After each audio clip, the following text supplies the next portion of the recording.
Nagpur police ठाण्याकडे गुन्हा number 101/25 यामध्ये फिर्यादी यांना त्यांचं जे आधार कार्ड आहे ते एका बँक अकाउंटला लिंक असून सदरच्या बँक अकाउंटमध्ये मनी लॉन्ड्रिंगचे वगैरे आणि इतर अवैधरित्या पैसे जमा झालेले आहेत आणि त्याचा तपास चालू असून सदरबाबत आपल्याला अरेस्ट करण्यासाठी आम्ही येत आहोत असे वगैरे धमकी देऊन, तसेच त्यांना वेगवेगळ्या प्रकारे कोर्टाचे, परत हायकोर्टाचे, CDचे, EBIचे वेगवेगळे बोगस कागदपत्र लेटर पाठवून त्यांच्याकडून 1,51,00,000 रुपये त्यांनी फसवणूक केली होती डिजिटल अरेस्ट करून.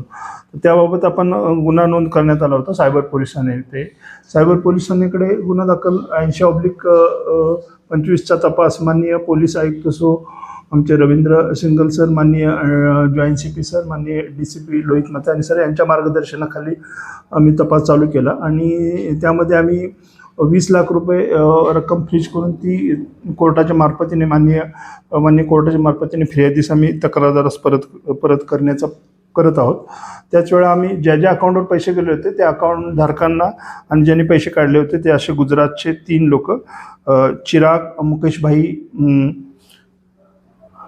पंचमिया, हेत विपुलभाई पंचमिया आणि एक महिला शमा आशाभाई परमार यांना गुजरातमध्ये अरेस्ट करून त्यांचे मान्य न्यायालयामार्फत ट्रान्झिट रिमांड घेऊन आम्ही नागपूरमध्ये आणलेले आहे. त्यांच्याकडे अधिक चौकशी केली असता त्या सदरची ग्रुपमध्ये बरेच लोक असल्याचे समजून आले असून त्यांच्या उद्या रोजी कोर्टापुढे हजर करून त्यांच्या पोलीस कस्टडीमध्ये आम्ही त्यांचा तपास करत आहोत.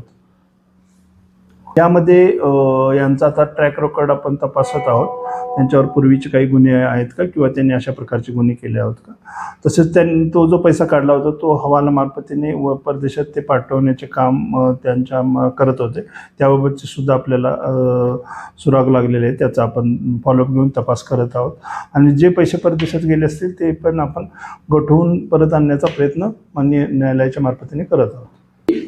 यामध्ये आणखी आरोपी वाढण्याची नक्कीच शक्यता आहे, कारण हा सगळा ग्रुपनं ते काम म्हणजे वेगवेगळ्या अकाउंटमध्ये पैसे काढून ते एकत्र करून ते मार्फतीने पैसा पाठवला जातो. त्यामुळे आणखी आरोपी वाढण्याची नक्कीच शक्यता आहे. यामध्ये मान्य पोलीस आयुक्त रवींद्र शिंगल सर यांच्या मार्गदर्शनाखाली, तसेच जॉईंट CP सर, आमचे DCP लोहित मतानी सर यांच्या मार्गदर्शनाखाली आम्ही स्वतः, तसेच WAPI बॉम्बे आणि त्यांची टीम अजय पराग वगैरे ही यांनी गुजरातमध्ये जाऊन आरोपींना अटक करण्याचे काम केले.